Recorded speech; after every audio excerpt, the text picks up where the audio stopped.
अस्सलामुअलैकुम, welcome to today's lecture. तो आपने कभी सोचा है कि प्लांट्स के अंदर किस तरह से गैसेस जो है वो एक्सचेंज हो रही होती हैं, किन मैकेनिज्म के थ्रू हो रही होती हैं, और प्लांट का कौन कौन सा हिस्सा जो है वो उन गैसेस को एक्सचेंज कर रहा होता है।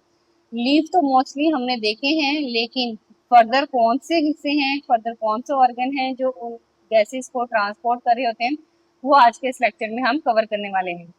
सो गैसियस एक्सचेंज इन प्लांट्स हमारा टॉपिक है।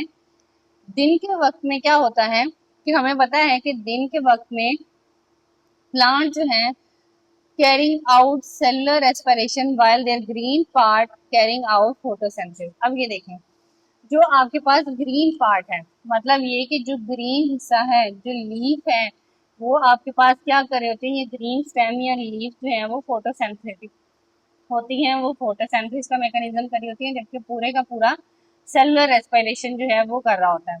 अब होता क्या है कि जब फोटोसिंथेसिस हो रही होती है तो फोटोसिंथेसिस में कार्बन डाइऑक्साइड और वाटर जो है वो यूटिलाइज होते हैं, सूरज की रोशनी को लेते हुए फूड बनाते हैं। In photosynthesis they use carbon dioxide and release oxygen. क्या रिलीज करते हैं? ऑक्सीजन रिलीज कर रहे होते हैं। और कार्बन डाइऑक्साइड कहाँ से लेते हैं? तो कार्बन डाइऑक्साइड बेसिकली जो सेलुलर रेस्पिरेशन हो रही होती है उसमें प्रोड्यूस होती है। ठीक है, क्या होता है कि एक आपके पास क्या है, फोटोसिंथेसिस,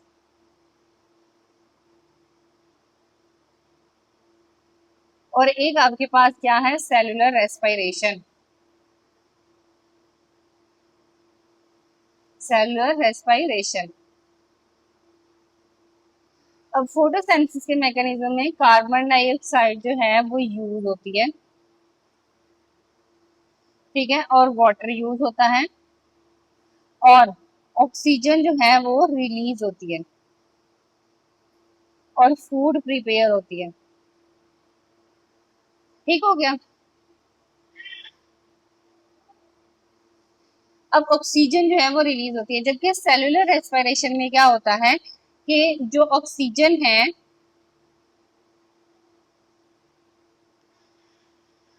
वो यूटिलाइज हो रही होती है।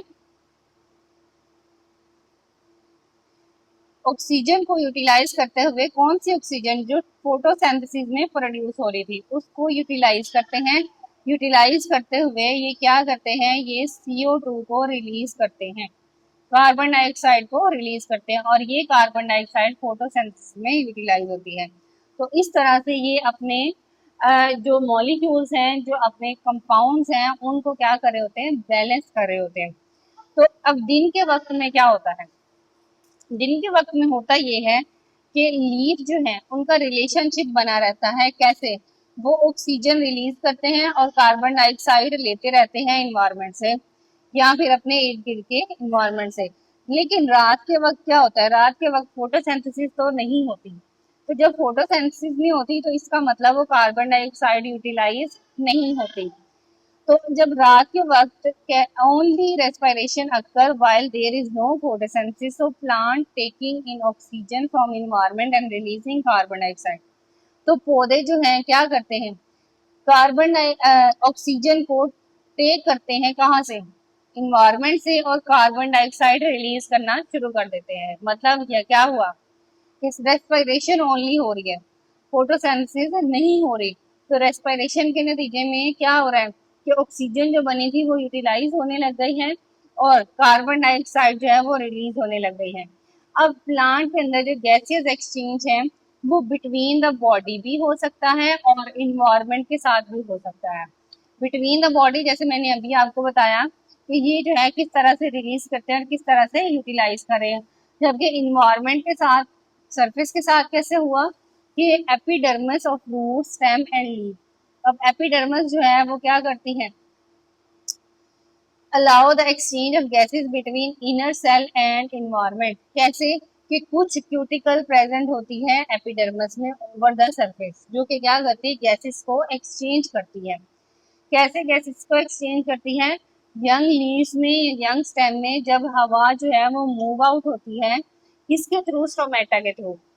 अब वो जो है जब मूव करती है एपिडर्मिस से, कहाँ पे आती है?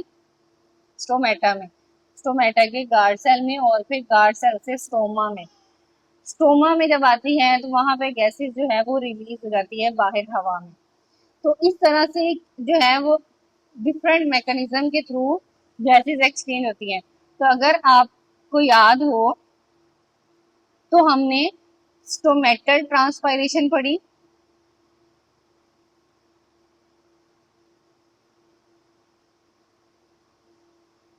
प्रीवियस लेक्चर्स में क्यूटिकुलर ट्रांसपायरेशन पढ़ी,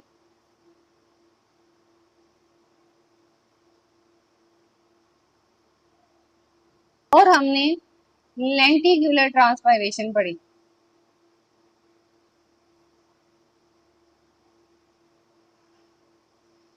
अब यही इन्हीं मैकेनिज्म के थ्रू जो है वो गैसेस एक्सचेंज होती हैं।